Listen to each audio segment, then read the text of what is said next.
Bientôt un fonds pour l'entrepreneuriat des jeunes.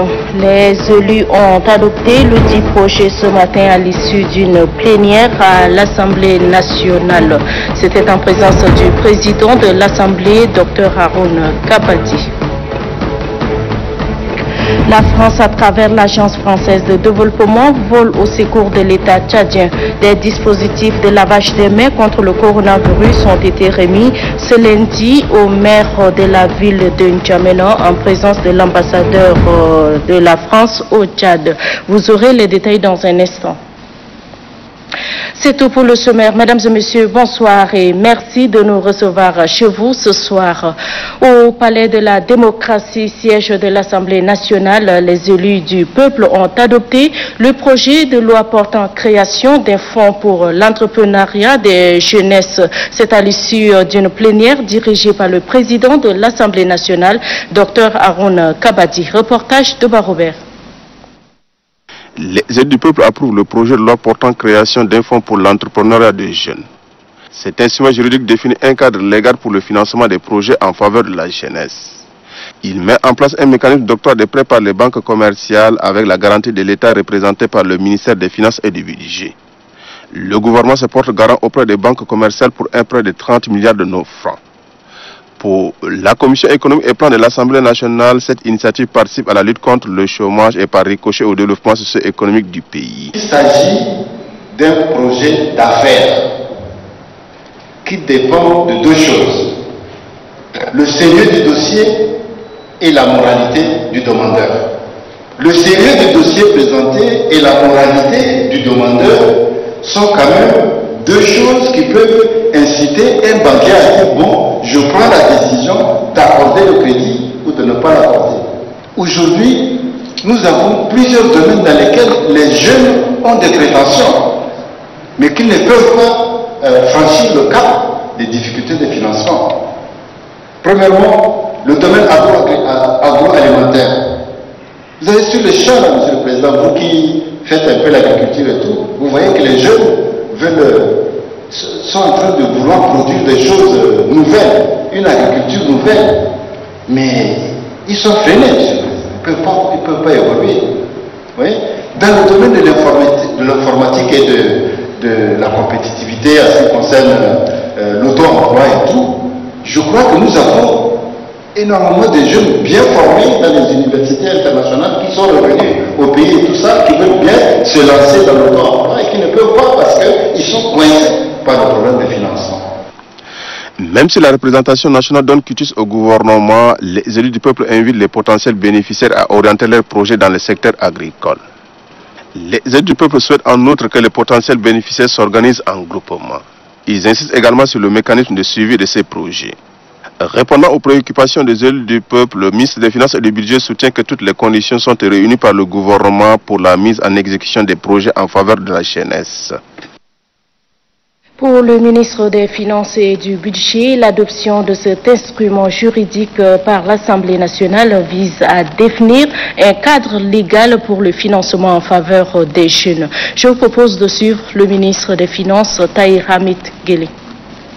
Il s'agit d'un fonds de garantie en réalité qui va mobiliser des ressources publiques, mais aussi des ressources d'institutions nationales ou bien étrangères financières qui vont apporter de l'argent sous forme de prêt dans des comptes de dépôt auprès des banques. Et à chaque fois que les banques voudront faire des prêts aux jeunes et qu'il se trouverait que les jeunes manquent des moyens de garantie ou bien des ressources de dépôt de garantie, l'État va apporter sa garantie à hauteur de 70%. Et au fil du remboursement par le jeune, cette garantie est déliée et l'argent revient pour être recyclé sous forme de garantie pour d'autres jeunes. Et pour cette première phase, l'État consent à ce qui est des prêts à hauteur de 30%. Voilà, donc c'est une activité purement bancaire qui va être mise au bénéfice des jeunes entrepreneurs qui ont des dossiers bancables et sérieux et à qui il manque juste des garanties et pour lesquels les banques manquent parfois de ressources longues. Voilà, c'est ça l'objectif global de ce projet qui est fortement suivi et orienté par le chef de l'État. Puis parcourons ce communiqué avant de poursuivre cette édition suite au recensement électoral consulaire qui s'est déroulé vers la fin du mois de mars 2020. La commission électorale consulaire informe l'ensemble des opérateurs économiques de l'affichage de l'arrêté numéro 034 du 4 mai 2020 portant publication de la liste provisoire du fichier électoral consulaire 2020. Les opérateurs économiques recensés sont priés de consulter la liste et un délai de 2 semaines à compter de la date de la publication du dit arrêté est accordé pour toute réclamation. Pour les opérateurs économiques de N'Djamena, la liste est affichée au siège de la CECIAM. Pour ceux des provinces, les listes sont affichées au gouvernement. N'Djamena, le 11 mai 2020, à la signature, la ministre du Commerce, de l'Industrie et de la Promotion du secteur privé, présidente de la commission électorale consulaire. Je le disais, la France, à travers l'Agence française de développement, appuie le gouvernement tchadien avec des dispositifs de lavage de mains contre le Covid-19. La cérémonie de réception a été présidée par le maire de la ville de N'Djamena en présence de l'ambassadeur de la France au Tchad dans les locaux de la cellule des projets de la mairie. Reportage Noubanoubaïta Loumadi. Au nom de la population de sa circonscription administrative, le maire reçoit les dispositifs de lave-mains, une activité réalisée contre Covid-19 grâce au soutien de l'Agence française de développement. Cette initiative vient appuyer le plan local de riposte contre coronavirus. Nous sommes particulièrement heureux, monsieur le maire, de pouvoir ce matin, avec monsieur Olivier Cader, le directeur de l'Agence française de développement, vous remettre un échantillon des quelques 835 dispositifs d'aide au lavage des mains qui sont un élément essentiel de la lutte contre la propagation du Covid-19. Le premier responsable de la ville de N'Djamena salue cette coopération haïssante. La réception aujourd'hui de 835 dispositifs à lave-mains avec support objet de la présente cérémonie inscrit à cette réalisation. Je saisis cette opportunité pour remercier sincèrement l'Agence française de développement pour ses soutiens dans la riposte contre la maladie Covid-19. Le maire de la ville de N'Djamena, Saleh Abdelaziz Daman, promet remettre rapidement à la population ces dispositifs pour stopper la propagation de Covid-19. Toujours dans le cadre de la lutte contre le coronavirus, l'association tchadienne Sao Culture et la plateforme Impact Divin ont remis un don de 400 masques au personnel de l'ONAMA. C'est la directrice de la radio, Rosalie Baguepen, et le directeur de la télévision nationale, Elon Baïdigam, qui ont réceptionné les masques. Dionodi Nestor. Le personnel de l'Office national des médias audiovisuels, ONAMA, vient de recevoir en ce jour 11 mai 2020 un don de masques, un geste de 2 associations culturelles des Tchadiens de la diaspora. Il s'agit de l'association tchadienne Sao Culture, dirigée par Moudalbaï Irénée, et de la plateforme Impact Divin, ayant à sa tête Narcisse Narbi Banjim, tous résidant à Paris en France. Cette action a été rendue possible grâce à l'Association des journalistes culturels du Tchad. À cette cérémonie, le personnel de la télévision nationale tchadienne est représenté par son directeur Baïndigim Elon et celui de la radio diffusion nationale tchadienne par sa directrice Rosalie Baguepeng Gangé. Pour les représentants des donateurs, ce geste bien que modeste permettra aux journalistes de se protéger contre la Covid-19. Réceptionnant ce don, la directrice de la RNT, au nom de l'ONAMA, a remercié de tout cœur les donateurs avant d'ajouter que c'est pour la première fois qu'une telle action est posée au profit des agents de l'ONAMA. Pour la directrice, les journalistes sont particulièrement exposés à cette maladie compte tenu de leur mobilité. Elle demande par la même occasion aux personnes de bonne volonté de suivre l'exemple de ces derniers.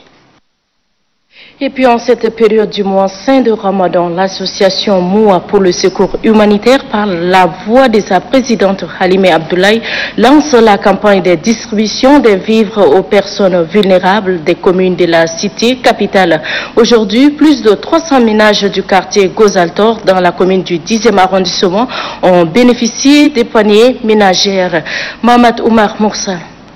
Dans le cadre de ces actions de bienfaisance, l'association Mouna pour le secours humanitaire au Tchad distribue des vivres à plus de 300 ménages du quartier Gozator face à cette crise sanitaire et en ces mois saints de Ramadan. Chaque colis est composé de riz, d'huile et de viande. Pour permettre de toucher directement les personnes nécessiteuses, les responsables de l'association Mouna pour le secours humanitaire au Tchad ont adopté la stratégie porte à porte. Notre assistance est composée de denrées alimentaires destinées aux ménages vulnérables et qui pourra aussi contribuer à ressourcer les personnes nécessitées. À cela, je demande avec du respect outrancé aux personnes de bonne volonté de venir aussi donner leur contribution pour qu'on puisse éradiquer cette maladie de notre pays. Très satisfaits de ces gestes de charité, surtout en ces mois saints de Ramadan, les bénéficiaires ont vivement remercié les donateurs et les encouragent dans ces actions humanitaires. Selon sa présidente Halime Abdoulaye, l'association Mouna pour le secours humanitaire au Tchad, qui œuvre dans la lutte contre la pauvreté, apporte chaque année une assistance aux personnes vulnérables. Après avoir suivi dans nos différentes éditions le virologue, le cardiologue, aujourd'hui je vous invite à suivre professeur Fomsou Higandang. Lui, il va nous éclairer sur la situation des femmes enceintes. En cette période du Covid-19, les femmes enceintes suscitent beaucoup d'inquiétudes au sein de nombreuses familles en ce qui concerne la transmission du virus de la mère à l'enfant. Pour lever l'équivoque et rassurer les uns et les autres, Kadnouba Théophile attend son micro au gynécologue. Suivez. La transmission mère-enfant n'est pas possible. Pourquoi? Parce que selon les études menées, c'est que le virus ne traverse pas la barrière placentaire.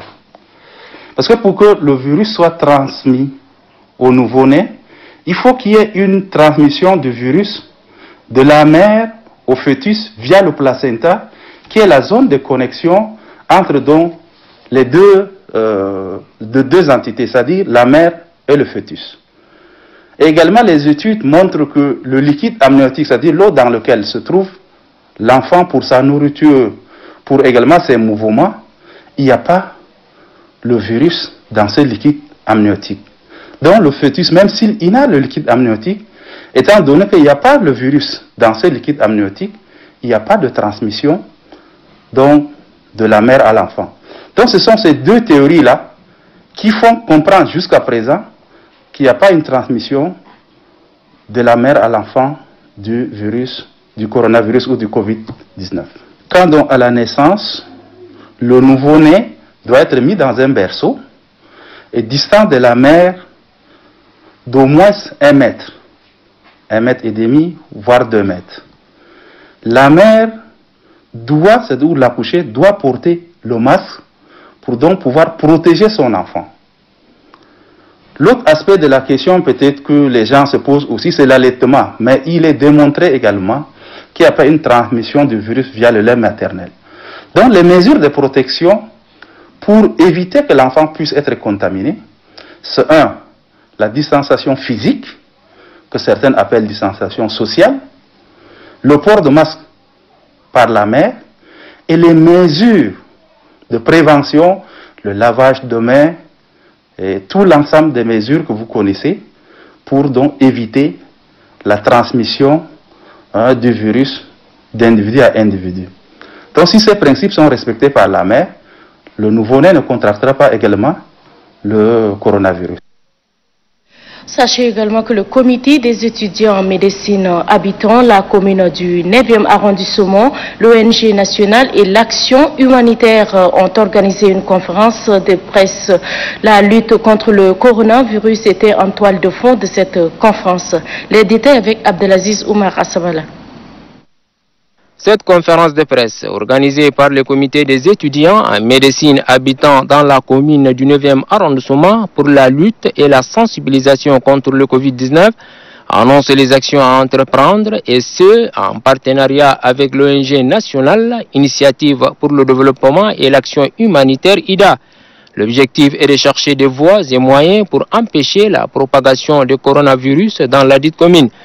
Dans son intervention, le coordonnateur de l'ONG IDA, Fandebne Sikni, qui a relevé que son ONG œuvre dans le social, a salué l'action de ce comité. Selon le président du comité des étudiants en médecine du 9e arrondissement, Djiramadi Moïse, la lutte contre cette pandémie constitue leur cheval de bataille en tant que jeune médecin, car le comité lui-même a vu le jour dans ce contexte. À la question de savoir si le comité a les moyens pour atteindre son objectif, Djiramadi Moïse a répondu par l'affirmatif et soutient que le comité fera des porte à porte pour édifier la population et il compte toucher un nombre important de personnes. Par rapport aux possibilités du comité d'apporter un appui au personnel soignant, le secrétaire général du comité, Sintabe Sinde Dama, a fait savoir que son regroupement fera des efforts pour venir en aide à ces derniers. Une démonstration de la vache de main a mis un terme à cette rencontre. Il vous souviendra qu'en date du 8 mai, un arrêté signé par 3 ministres, à savoir le ministre de la Défense et de la Sécurité publique, puis celui de l'administration du territoire et le ministre des Infrastructures, des Transports ont signé un arrêté isolant la ville de N'Djamena aux provinces. Aucune entrée ni sortie, sauf exception aux engins transportant des produits de première nécessité. Ce matin, une de nos équipes a sillonné les différentes entrées et sorties pour constater le respect de cette mesure. Le reportage est signé Faré Ladji. Amdrouman, une localité située à la sortie nord de la capitale, c'est le lieu où sont basés les éléments de la commission mixte de sécurité sanitaire déployés pour sécuriser la ville. Les engins à 4 et 2 roues circulent comme d'habitude. Ces images illustrent à suffisance le maintien de cette ambiance. Au poste du contrôle du péage routier, l'agent est submergé par le nombre de passagers qui sortent et entrent dans la ville. Les voyageurs en moto poursuivent leurs activités.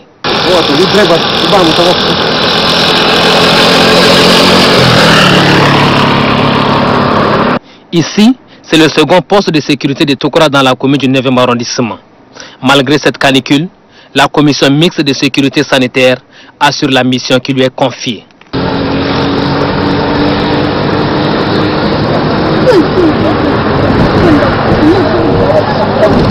Du côté du commandant du secteur numéro 1 de Tokra, Ali Youssouf Idriss, aucune difficulté n'a été enregistrée depuis le 8 mai dernier. Et la population prend aussi conscience. Seuls les engins transportant des produits alimentaires franchissent cette entrée tel que l'arrêté conjoint signé par les ministres l'autorise. Le poste de Gassi à la sortie est de la ville de N'Djamena constitue notre dernier périple. C'est une barrière qui est érigée. N'entre et ne sortent de la capitale que les engins qui transportent des produits alimentaires. Selon le chef du secteur de Gassi, les mesures sont respectées à la lettre. Depuis l'arrêté qui est sorti, on a mis les barrières et nous avons toujours la mission. Et comme le chef élastique toujours avec nous, jour et nuit, pour le moment on n'a pas une difficulté, on est là 24 heures sur 24 heures. Et je pense que certains Tchadiens ont compris aussi. Les mesures prises par le gouvernement relatives à la mise en quarantaine de la ville de N'Djamena et d'autres chefs-lieux des provinces visent à circonscrire la pandémie. Car depuis le 19 mars jusqu'à aujourd'hui, plus de 300 cas de la maladie à coronavirus et d'une vingtaine de cas de décès sont enregistrés au Tchad. Dans le Tchad profond, le secrétaire général du département de l'Enedi-Est s'est rendu sur les sites des réfugiés. Objectif, sensibiliser ces derniers contre le coronavirus. Le point avec Hassan Larmé. Le secrétaire général de la province de l'Enedi-Est, Adamou Oumarou, est allé au camp d'Ouri Kassoni dans la localité de Kariari, où vivent plus de 33 000 réfugiés soudanais, à l'effet d'intensifier la sensibilisation. En effet, les conclusions des différentes missions diligentées dans cette localité attestent que les mesures barrières prises par le gouvernement pour lutter contre la pandémie à coronavirus ne sont pas comprises est observé par les réfugiés et la population locale. Les mosquées s'ouvrent et les fidèles prient normalement. Touchés par cet état de fait, les délégués de la CNAR, le Com-Légion, les délégués sanitaires, les délégués de la police les ont mis en garde contre cet état de fait. Le représentant du réfugié reconnaît les faits et s'engage à observer ces mesures. Pour le secrétaire général de la province de Nedi-Est, Adamou Oumarou, c'est la fin de la récréation. Celui qui tentera de traverser la frontière, il trouvera la sécurité devant lui et il répondra de ses actes. Faisant une pierre deux coups, le secrétaire général Adamou Oumarou a donné des instructions pour la distribution des vivres aux réfugiés suivant les mesures de distanciation sociale. Les opérateurs économiques de la province du Bahr el Ghazal ont offert des dons aux forces de défense et de sécurité dans le cadre de la lutte contre la nébuleuse secte Boko Haram. Les détails avec Ahmad Daladou. Pour soutenir les éléments des forces de défense et de sécurité ayant participé à l'opération Colère de Boma dans le lac Tchad, que les opérateurs économiques du Bahr el Ghazal ont offert un don de vivres et non-vivres.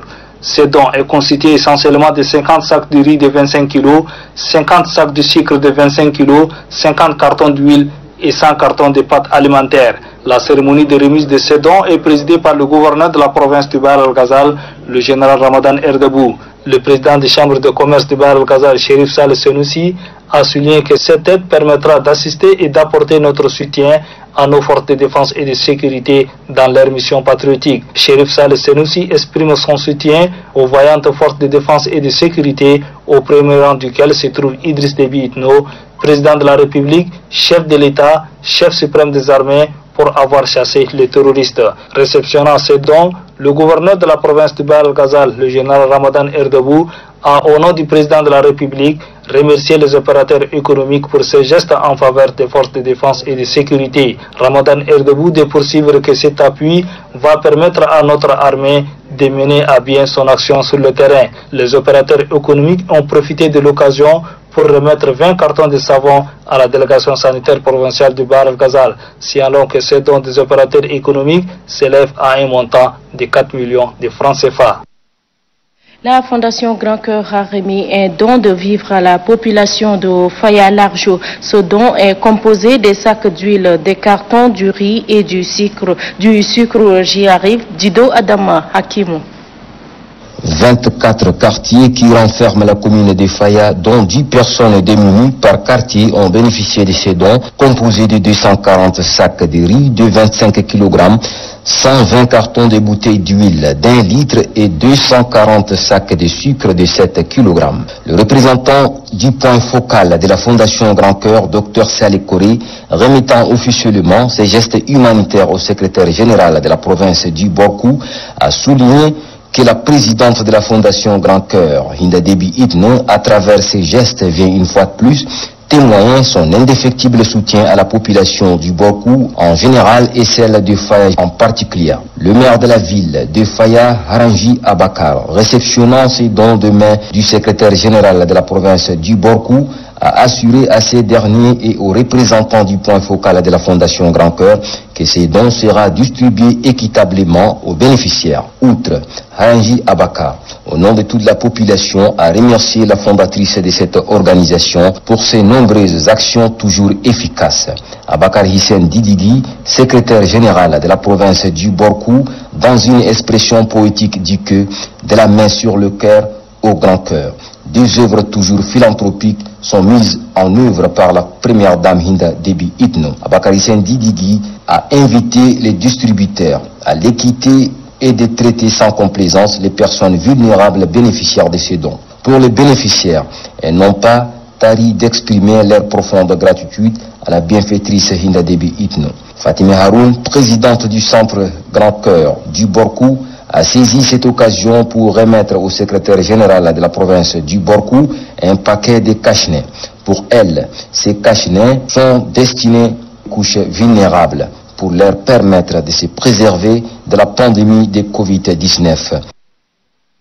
Et puis, dans ce communiqué, il a été constaté que depuis quelques jours, des personnes et une certaine presse mal intentionnée se livrent à des attaques stériles et non fondées contre la Fondation Grand Cœur et sa présidente. Ces attaques s'appuient sur la convention à but non lucratif que la Fondation a signée avec la cellule de veille et de sécurité sanitaire. La cellule de veille et de sécurité sanitaire tient à informer l'opinion que les termes de cette convention sont très clairs. Ils portent d'une part sur la sensibilisation des populations et d'autre part la fabrication et la distribution des masques et les dispositifs de lavage de mains suite à la pandémie du coronavirus. Il n'est nullement fait mention d'attribution de marché ou de gestion de moyens financiers de la cellule par la Fondation. C'est au regard de l'expérience du terrain et de l'efficacité reconnue de la Fondation que la cellule s'est engagée en toute responsabilité à signer cette convention pour le bien fondé des populations tchadiennes. De même, la cellule collabore avec d'autres acteurs pouvant l'accompagner efficacement dans sa mission de lutte contre le coronavirus. En cette période de lutte contre le coronavirus, la cellule de veille et de sécurité sanitaire condamne avec véhémence toute attitude néfaste visant à saper les efforts du gouvernement et de ses partenaires. La cellule appelle à plus de responsabilités pour relever les défis liés à la lutte contre le coronavirus. À la signature, le ministre d'État, ministre secrétaire général de la présidence, président de la cellule de veille et de sécurité sanitaire, Kalzebe Paimi Debeu. Toujours dans le cadre de la lutte contre la pandémie du coronavirus, le chef de l'État a pris une batterie de mesures d'accompagnement, parmi lesquelles la gratuité d'eau. Cette gratuité est désormais réelle à Pala. Doba Djonsala.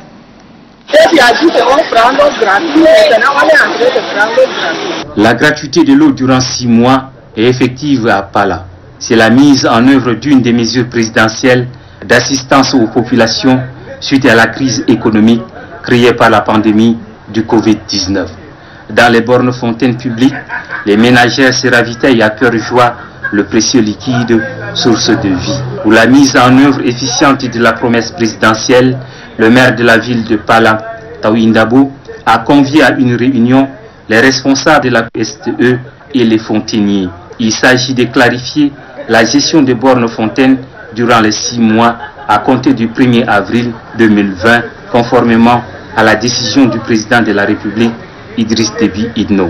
Ainsi, les anciens fontainiers cèdent leur place aux agents de la commune de Pala qui l'offrent jusqu'à la fin de la prescription. Ceci procède de la volonté de la mairie à contrôler la distribution de l'eau offerte par le chef de l'État. Pour accompagner cette politique, la STE de Pala a rouvert les bornes fontaines et autres robinets fermés pour des raisons impayées. À la station de pompage de l'eau, les conditions sont réunies pour le respect de la parole du chef. La gratuité de l'eau promise par le chef de l'État, nous, à notre station de la STE de Pala, nous allons prendre toutes les dispositions pour donner de l'eau à la population en quantité et en qualité, car l'eau c'est la vie. Les groupes électrogènes qui alimentent les châteaux, les conduites des robinets et le processus du traitement de l'eau sont remis au point. Il envoie ainsi de l'offre de l'eau de qualité et en quantité en ce temps de coronavirus. Voilà, les membres de démembrement de CENI du département et commune de la province de Ouaddaï ont prêté serment. La cérémonie de prestation a eu lieu au tribunal de grande instance d'Abéché, à Bahir Ahmad Idriss. Je le jure. 132 récipiendaires, tous membres des sous-CENI départementales et communales, issus de la majorité présidentielle et de l'opposition démocratique de la province d'Ouaddaï, ont prêté serment ce lundi devant la juridiction d'Abéché.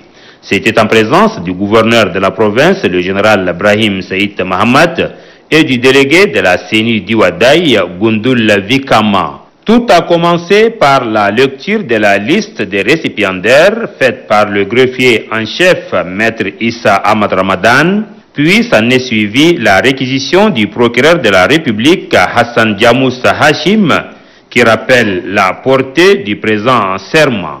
Ce serment est la pierre angulaire de votre neutralité et de votre impartialité dans l'exercice de vos fonctions. La mission que vous vous êtes assignée exige de vous dévouement, courage et abnégation. Vous êtes ici tous réunis, appartenant à la fois à la majorité présidentielle, à l'opposition démocratique, mais vous êtes tous appelés à travailler la main dans la main, dans une franche collaboration. Donnant acte au greffier en chef de la présentation et au procureur de la République pour sa réquisition, le président du tribunal de grande instance d'Abéché, Moussa Abdelkarim Saleh, a renvoyé les récipiendaires à l'exercice de leurs fonctions. Dans le même registre, les membres de la CENI de la province du Mandoul ont également prêté serment en audience solennelle au palais de justice de Koumra. Détail d'Itaïngue Ngeta Félix. À Koumra, l'audience solennelle de prestation de serment des membres de la Commission électorale nationale indépendante communale des 4 départements du Mandoul occidental, du Mandoul oriental, du Mam et de Taranas, en présence du préfet du Mandoul oriental représentant le gouverneur, des représentants des partis politiques et des représentants des organisations de la société civile. Le président du tribunal de grande instance de Koumra, Doumdé Eric, a dans sa réquisition situé le contexte de cette audience solennelle de prestation de serment avant de donner l'acte au greffier en chef Kemgernge Kaliste pour la lecture de l'action de désignation des membres de la CENI. Le procureur de la République après le tribunal de grande instance de Koumra, Abdelrahman Moussa Oumar, a expliqué aux récipiendaires les enjeux de la violation d'un serment. Le procureur a en outre prodigué de sages conseils dans le cadre de l'exercice de leurs fonctions. Les 154 membres de la CENI des 14 communes des 4 départements, à savoir du Mandoul occidental, Mandoul oriental, Mam et Taranas, ont prêté serment en plusieurs vagues dans le respect des mesures barrières au Covid-19 édictées par le gouvernement. Le nouveau commandant de la zone de défense et de sécurité numéro 10 a été installé ce lundi par le chef d'état-major adjoint de l'armée de terre, le général de brigade Ismaël Ibrahim Assabala, Mohamed Abdelboua. C'est en présence du secrétaire général de la province, du Salamat Mapmara, représentant le gouverneur des chefs des services et autorités traditionnelles que cette installation a été organisée. Au terme du décret numéro 036 du 4 février 2020, le colonel Daoud Sandal Mahamat Itno est nommé commandant de la zone de défense et de sécurité numéro 10, en remplacement du général de brigade Mahamat Suleiman Ali. C'est à 9 h que le chef d'état-major adjoint de l'armée de terre, le général de brigade Ismaël Ibrahim Assabala, a passé la revue des troupes avant de procéder à l'installation officielle du nouveau commandant de la zone de défense et de sécurité numéro 10 en la personne de Daoud Sandal Mahamat Itno. Installant le nouveau commandant de la zone numéro 10, le chef d'état-major adjoint a instruit les officiers, sous-officiers et hommes des rangs de reconnaître désormais comme leur chef le colonel Daoud Sandal Mahamat Itno. Vous lui obéirez à tout ce qu'il vous commandera à l'exécution de la loi et du règlement militaire, a-t-il fait savoir. Après la remise de l'étendard, le nouveau commandant de la zone numéro 10 prend officiellement les commandes de ces nouvelles fonctions.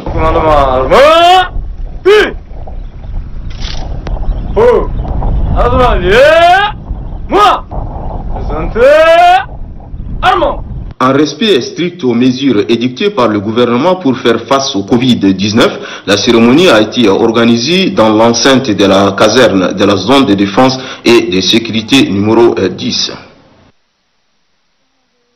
Les autorités de la dite province poursuivent leur médiation. Hier, elles ont réglé le litige entre les communautés Bichécha et Massala. Mamata Djibrine, alors. Fort de la réussite enregistrée dans la résolution du premier litige dans le département du Bata-Est, le secrétaire général de la province du Bata, Saleh Agar Tidjani, et sa délégation attaquent un deuxième dossier. Il s'agit du conflit qui lie la communauté Bichéchat à celle de Massalat. Le processus du dialogue est mené sur le site du litige situé non loin de la localité de Moutrar. L'une des forces de la réussite de ces pourparlers réside dans la disponibilité affichée par les deux parties à régler leurs différends et à ouvrir une nouvelle page. Appuyé par 5 chefs de canton et le président du tribunal d'Oumhayer, le secrétaire général de la province est parvenu à combler les fossés entre les deux parties en conflit et rapprocher leurs points de vue. Ils ont enfin accepté de se réconcilier et signer un protocole d'accord définitif. C'est une voie amiable appréciée par tous. Avec ces dénouements, il ne reste qu'un dernier litige dans cette zone à régler pour permettre à la population de se préparer pour les travaux agricoles. Le secrétaire général du département de Lac-Oué, Diasna Diondi, a fait une communication concernant la suspension du maire de la commune de Moundou. Manoudou Gelbe revient en papier. La commune de Moundou traverse un certain temps une crise sans précédent. Pour éclairer l'opinion de la situation d'impasse dans laquelle se trouve la dite commune, le secrétaire général du département de Lac-Oué, Diasna Diondi, a fait à cet effet un point de presse, au cours duquel il a déclaré que la mairie de Moundou est victime d'une gestion calamiteuse de l'ex-maire Nero Lundukole. Arrivé à la tête de la mairie le 30 juin 2017, Nero Lundukole avait la mission de redresser la commune qui se trouvait dans un état agonissant. Celui-ci s'est royalement détourné de sa mission première en gérant la mairie de Moundou comme une épicerie familiale, avec à la clé des nominations fantaisistes de ses parents et des postes majeurs à des postes majeurs de la commune. Nous avons constaté le non-paiement de 2 ans et 6 mois de salaire des agents. Ajouté à cela, le licenciement abusif du personnel de la mairie. Le maire Nerolol se permet le luxe plaisir d'effectuer plusieurs voyages onéreux et coûteux n'ayant aucun avantage pour la commune à l'extérieur du pays. L'inspection générale d'État, qui étant venue enquêter sur la gestion de la mairie, a enjoint M. Nerolol Ndukole à rembourser une somme de 2,8 milliards de francs CFA. Très préoccupé par cette hémorragie qui rendait agonissante la mairie de Moundou, le gouverneur de la province du Logone occidental s'est investi personnellement à annoncer Diasna Diondi. Selon lui, le premier responsable de la province a pris ses responsabilités en mettant sur pied 2 commissions, notamment la commission de recouvrement des recettes communales et la commission d'étude des actes du maire. Chiffre à l'appui, le secrétaire général du département de Lac-Oué a signifié qu'en l'espace d'1 mois, la commission recouvrement a récolté plusieurs centaines de millions permettant le paiement de plusieurs mois d'arriérés de salaire, le paiement des droits sociaux et le nettoyage de la ville de Moundou. Le fait que les autorités de tutelle de la mairie se sont saisies de la situation pour donner un souffle nouveau à la dite commune, cela n'était pas du goût de l'ex-maire Nero Lundukole, a fait comprendre Diasna Diondi. C'est ce qui a entraîné de la part de celui-ci une certaine insubordination vis-à-vis de sa hiérarchie, précise le secrétaire général du département de Lac-Oué. Face à cette dérive, l'autorité de tutelle se voit dans l'obligation de prendre des mesures conservatoires en suspendant l'ex-maire Nero Lundukole. Et puis en page noire de cette édition, le député Biroué Ouassi Kaïbanon est décédé le 9 mai 2020 à l'hôpital général de référence nationale de suite d'une longue maladie. Il est élu député du mouvement patriotique du salut de la circonscription de Mont-Ili. Membre du groupe parlementaire MPS et du groupe d'amitié Tchad-Russie, Feu Biroué Ouassi Kaïbanon est aussi représentant de l'Assemblée nationale au sein du Haut Comité national de l'initiative pour la transparence des industries extractives. Le président de l'Assemblée nationale, Dr Haroun Kabadi, et ses collègues députés ont rendu un dernier hommage au Feu Biroué Ouassi Kaïbanon, un député conscient au service du peuple tchadien selon son président. Né en 1954, il laisse derrière lui une veuve et 4 orphelins. Voilà, et puis un autre avis de décès. Le président de la Haute Autorité des médias et de l'audiovisuel Haman, M. Dieudonné Dionabay, annonce avec regret le décès de son conseiller technique, M. Rotngé Malingetog, survenu dans la nuit du samedi 9 mai 2020 à N'Djamena. Par ailleurs, le président Dieudonné Dionabay et le personnel de son institution présentent leurs sincères condoléances les plus attristées et leur compassion à la famille biologique du regretté. Paix à son âme. Pour le président, le secrétaire général Félicien Aladoum.